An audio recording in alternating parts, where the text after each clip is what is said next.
তোমার হলা শুনলা বাসা কি পরিমাণ হোক মুখে ঠাসা মারে ধরে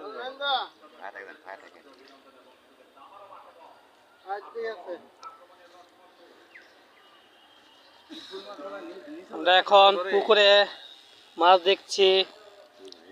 একটা বিশাল বড় মাছ পেয়েছি। মাছের নামটা হলো ব্লেড কাপ। 15 মিনিট ধরে আমরা খেলা দেখতেছি, এখনো মাছ উঠছে না।